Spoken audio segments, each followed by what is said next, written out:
Welcome to SVG-TV's news for Wednesday, May 26, 2021. I'm Triska Campbell with the details. Lead scientist monitoring the SOUFRIERE volcano, Dr. Adam Stinton, says the monitoring network needs to be enhanced or re-strengthened before persons can be allowed to reoccupy the red zone. On radio this morning, the volcanologist said having the equipment which were destroyed by the eruptions reinstalled will help to closely monitor the activities of the volcano and the next steps to be taken, especially for the red zone communities. A combination of seismic instruments, tilt meters, and possibly also a permanent gas monitoring instrument.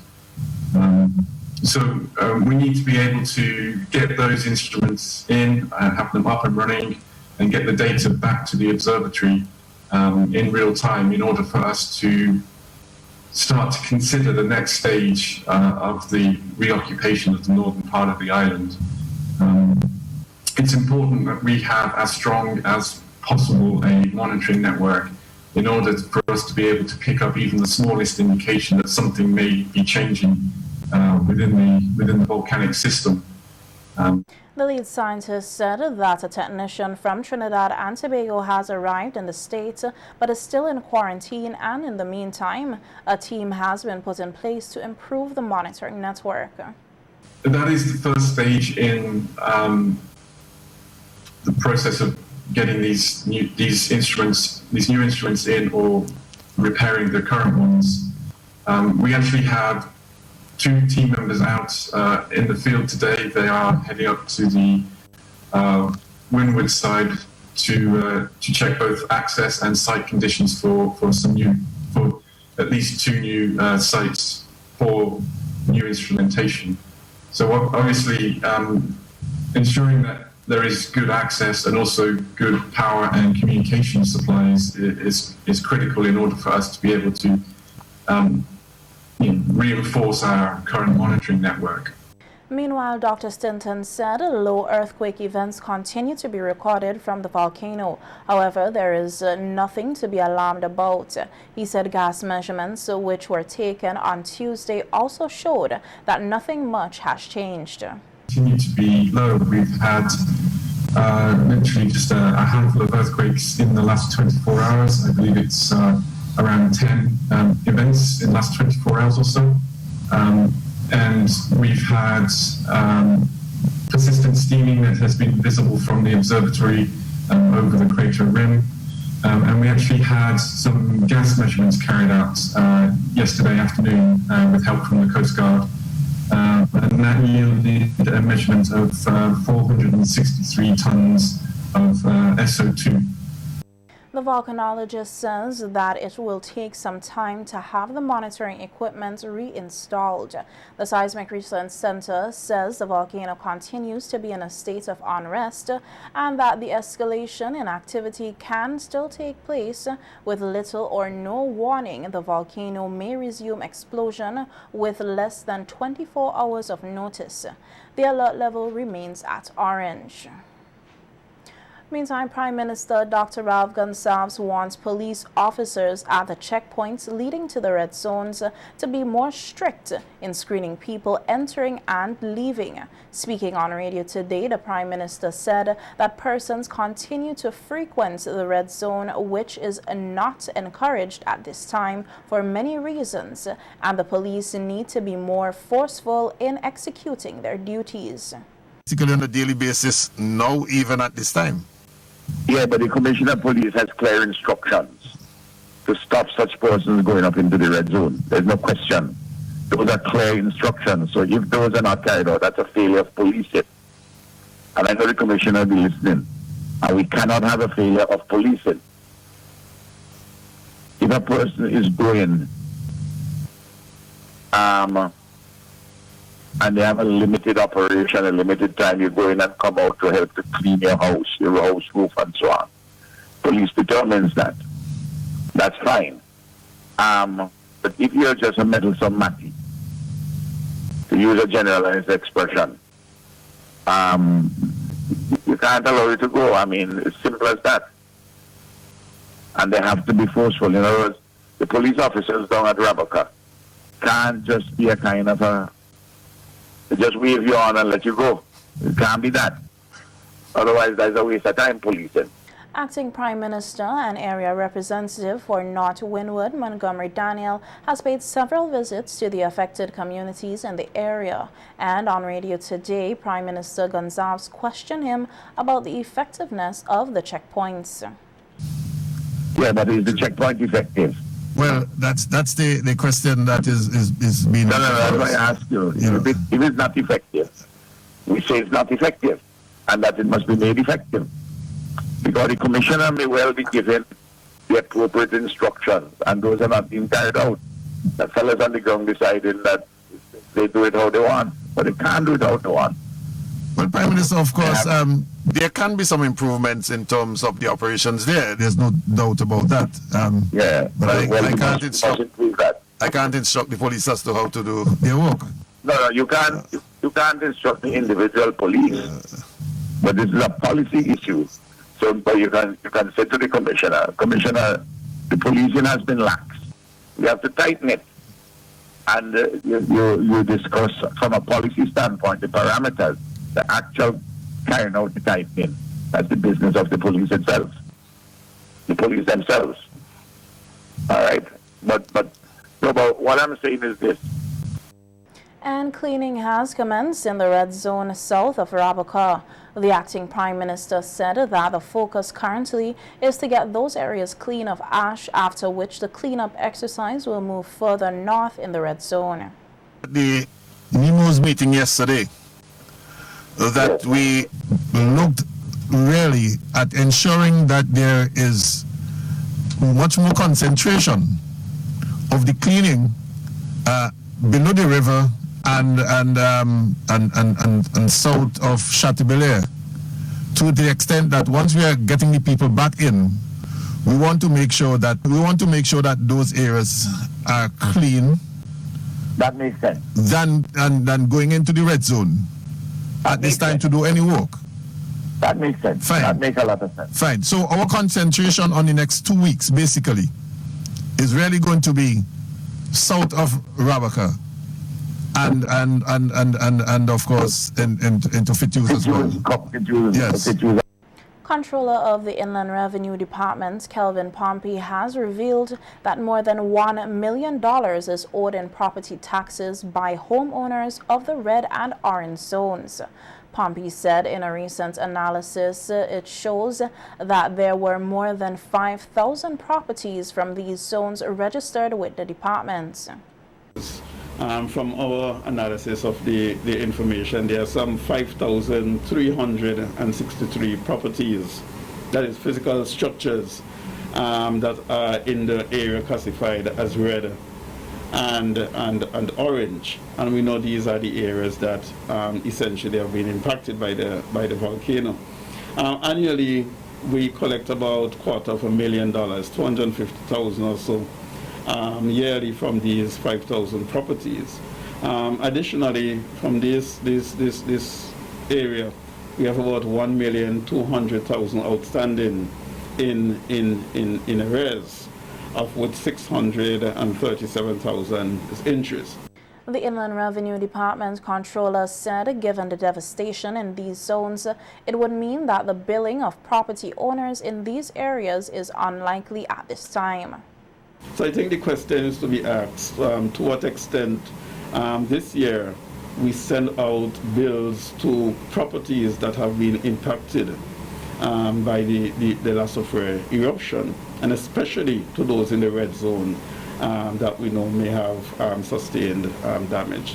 And we have sent you the necessary figures and documentation, and we are awaiting guidance on this. But we anticipate that we most likely would not be doing the bills as we have done in the past, for the 2021 for the red and probably most likely the orange zone.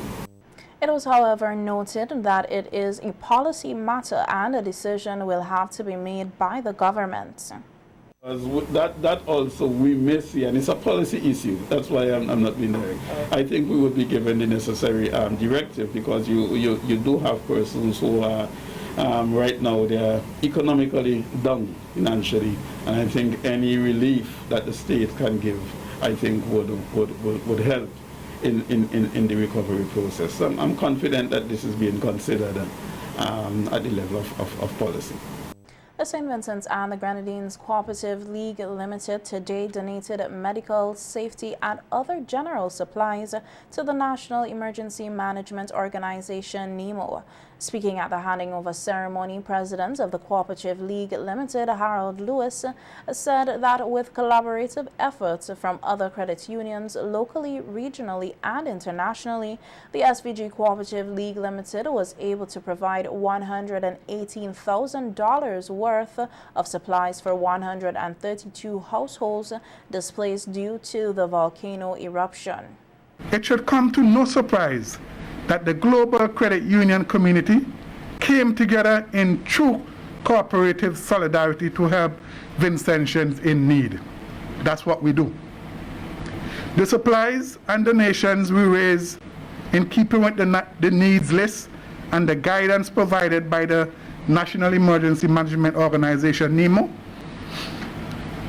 In making our contribution to the national relief effort, we decided to provide targeted assistance to Vincentians who either evacuated to private homes in the safe zones or were from the green zones and were hosting friends and families from the evacuated. From the donations and the contributions received to date, the St. Vincent Cooperative League has provided water, food supplies, cleaning, hygiene supplies, amounting to approximately $118,000.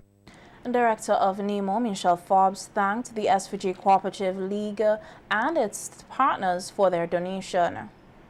Demonstrate your continued commitment not only to your members but to those who have been impacted by this disaster and to the people of St. Vincent and the Grenadines. We thank you for your contribution to this national effort. Even though we have persons returning home, some may not be able to return home for a while, especially those living in the above the Rabaca River and those closest to the volcano on the leeward side of the island. Nevertheless, we know our journey may be long, but as a resilient people, we know that we will continue to rise above the ashes as we clean up and begin the rehabilitation and recovery process. And your efforts and contribution here today will definitely go a long way in supporting those families who are returning home over the next few weeks. Forbes further said that it has been very challenging for the organization and its agencies in managing the relief efforts in the SVG, noting that it is the biggest relief effort managed in the country. Forbes used the opportunity to remind persons to always be prepared for disasters and hazards all year round, especially the hurricane season, which begins on June 1st. I don't want to end this morning without reminding us we have had a rough year. We have had the COVID-19 virus pandemic. We have had the dengue fever. We have been impacted by the SOUFRIERE explosive eruption, and the hurricane season is a mere few days away. We don't know what this season holds for us, but as a people, we need to continue our preparedness for all hazards, all emergencies, all year round. As we have had quite a year, and we know anything can happen. The humanitarian assistance provided from Trinidad and Tobago to St. Vincent and the Grenadines due to the eruption of the SOUFRIERE volcano is being hailed as a success. ODPM CEO Major General Rodney Smart says the coordination of relief items and deployment of members of the TNT defense staff were done in a record time. We hear more in this report from Trinidad and Tobago. A second sailing of the Guidelines Passage took place on Wednesday, the 20th of April 2021. On this occasion, 335 metric tons of relief supplies were again shipped to St. Vincent and the Grenadines, bringing the grand total to almost 600 metric tons. ODPM Chief Executive Officer Major General Rodney Smart provided a post-analysis on the assistance and relief provided to St. Vincent in April due to the eruption of the SOUFRIERE volcano. The in-depth details of the initial 14-day trip by members of the TNT Defense Force was shared in how quickly they had to mobilize, as well as the quick coordinating of the relief supplies by the ODPM that was being donated by the public. Vice Chief of Defense Staff Brigadier General Dexter Francis said the TTDF only had limited time to prepare to sail to St. Vincent via the Galleon's Passage. It should be noted that the time frame for the deployment of the Defense Force was within 96 hours of being given notice to move. Meanwhile, Mr. Stuart Young, who was the Minister of National Security at the time of the journey to St. Vincent, hailed the various agencies such as the TTDF, the UE Seismic Research Center, as well as the ODPM for the smooth sailing and coordination of relief items. It's all written in the annals of history and annals of history what Trinidad and Tobago did to come forward to help St. Vincent and the Grenadines recently, how quickly we were able to mobilize. The SOUFRIERE volcano is still in a state of unrest, but seismic activity and eruptions have been low in the past few weeks. Sunil, TTT News. In some COVID-19 related news now, 6 new positive reported from 38 samples processed on Monday, May 24th, 2021. No new recoveries were noted over the reporting period. 154 cases are currently active and 12 persons with COVID-19 have died. 1,995 cases of COVID-19 and 1,829 recoveries have been recorded in St. Vincent and the Grenadines since March 2020. The public is urged to continue to use masks, sanitize, physically distance, and get vaccinated to reduce the spread of COVID-19 in SVG. Following the announcement of Sandals Resorts International in July last year to bring its inclusive family brand beaches to SVG, the company has begun recruiting possible Vincentian employees for training ahead of the resort's planned revamping and reopening at the former Bookament Bay Resort. Speaking with our news team today, Managing Director of Sandals Grande St. Lucia, Winston Anderson, says the recruitment drive began today, Wednesday, May 26th, and will continue up to Friday, May 29th. Anderson says the recruiters received approximately 1,200 applications and that they will interview roughly 600 persons over the next 3 days with the aim of identifying 500 prospective employees. We want to identify about 500 persons that we will be placing across our resorts in the Caribbean so that they can be what we would want to call sandalized, trained, and to ensure that they are ready, because we invest a lot in training and the development of people. So we want to start that drive to get them into our system. Anderson said despite the pandemic and the eruption of the SOUFRIERE volcano, the company feels the recruitment drive is timely so that they can begin to expose and develop the prospective employees, as there is much excitement for the future and what is to come from Sandals brand in SVG. Speaking on the quality of applicants who have attended the recruitment drive, Anderson noted that the recruiters were pleasantly surprised with the competency and skills of the interviewees. Here, during the interview, and the conversation we had over lunch was the talent that we certainly have always heard about. I mean, I can speak of it firsthand today.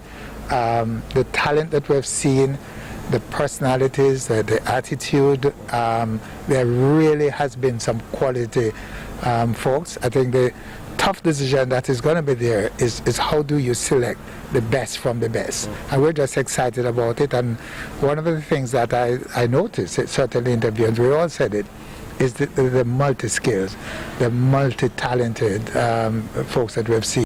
Regional Public Relations Manager for the Eastern Caribbean, Sunil Ramdeen, agrees with the sentiments expressed by his colleague, noting that they had identified many diamonds in the rough as the company seeks to fill a slew of positions ranging from bartenders, cooks, concierge, front desk agents, and restaurant managers. Ramdeen noted that the present recruitment is only the beginning, as Sandals will seek to engage with various stakeholders, including taxi drivers, tow operators, and farmers. This is one step of what our engagement with the people in St. Vincent. We've always said that the most important part of our company are our team members. We found tremendous personality, talent, and attitude, as Mr. Anderson said, here in St. Vincent.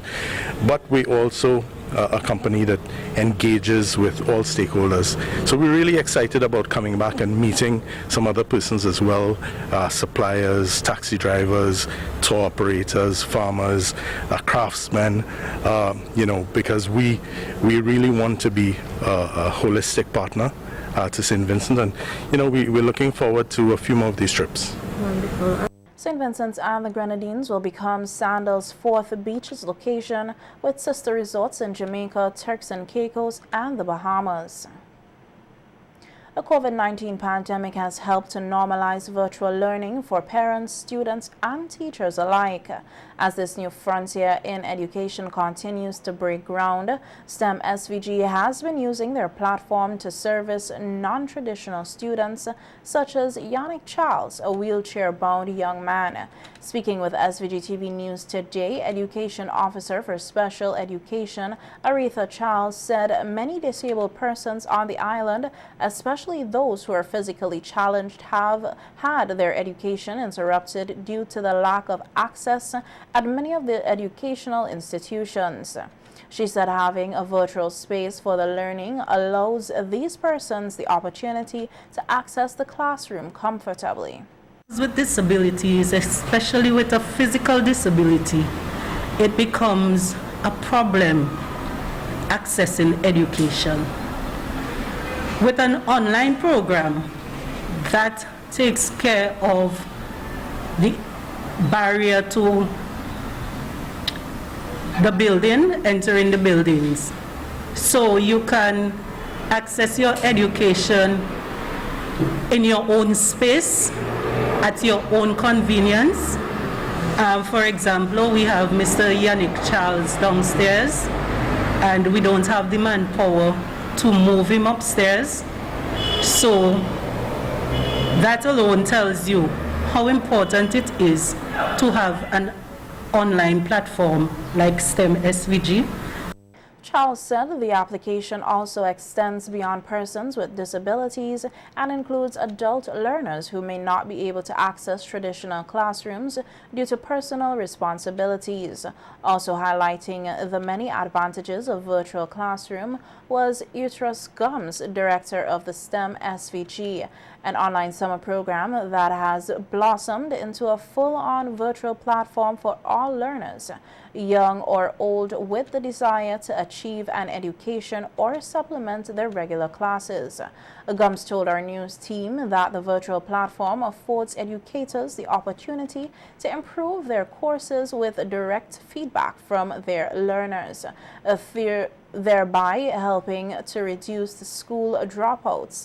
He says it can also allow the addition of non-traditional courses with lecturers from anywhere in the world, offer inclusivity for otherwise on-top students, while also helping to guide students with new career paths. Now, data that can be used to make the courses more effective are the information that our students produce. That same data can do several other things. It can reduce student dropouts from our school by looking at the data and tailoring the courses to meet the needs of the students. Be able to make the schools more inclusive. It can be young adults who might have the misfortune, like a young mother.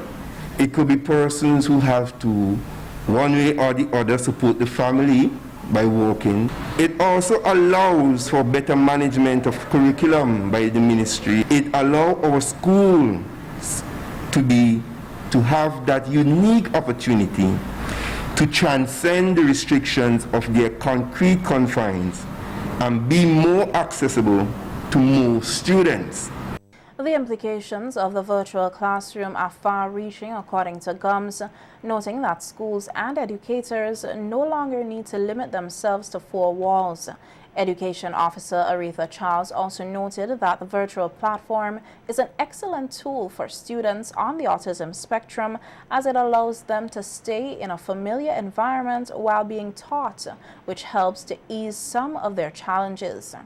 One success story of the virtual classroom is wheelchair-bound Yannick, a past student of the St. Vincent and the Grenadines, of the St. Martin's secondary school. An injury at age 12 prevented him from accessing a traditional classroom education. However, when given the opportunity to utilize the virtual classroom, Yannick says he jumped at the chance. He noted that the platform is easy to use. Great, because being out of school for so long was very hard for me, because I always used to love school. I always loved going to school, and when I got my injury, I felt bad not going because of my medical issues. So soon as I know that I'm cleared to back to education, I took my first step back in 2016. I'm a wheelchair-bound person. I'm not accessible to everywhere, as you can see. So being able to do classes online has helped me a lot. In the subject coming to me at home, at evenings, is helpful than me going outside. Yannick says he plans of studying computer science at the community college in the coming months, showing that a disability does not mean there is an inability. STEM SVG celebrated its one-year anniversary on May 22nd, and it continues to pave the way for a new type of learning in St. Vincent and the Grenadines. The police here are investigating the circumstances surrounding the death of Dwayne Sandy, a 33-year-old laborer of Brighton Glen, that occurred on Friday, May 21st at Kaliakwa. The police say preliminary investigations reveal that the deceased was at an establishment in the Kaliakwa when he was accosted by two masked gunmen and shot about his body. He was rushed to the Mental Cato Memorial Hospital, where he succumbed to his injuries. Persons with information that can assist with the investigation are asked to contact Assistant Commissioner in charge of crime at 456-1339, that's 456-1339, or the officer in charge of South Central Division at 458-4200, 458-4200, or any police station or police officer that you are comfortable with. All information will be treated confidentially. Investigations into the matter are ongoing. In another matter, of the police have arrested the jointly charged fishermen Dave Matthias and Frank Charles of Kithells with the offense of assault, bodily harm, and bodily harm. The accused men allegedly assaulted a 59-year-old fisherman of Lower Kithells by beating him about his body with their hands and with a piece of stick at Lower Kithells on May 14th. Matthias and Charles are expected to appear before magistrate court to answer the charges.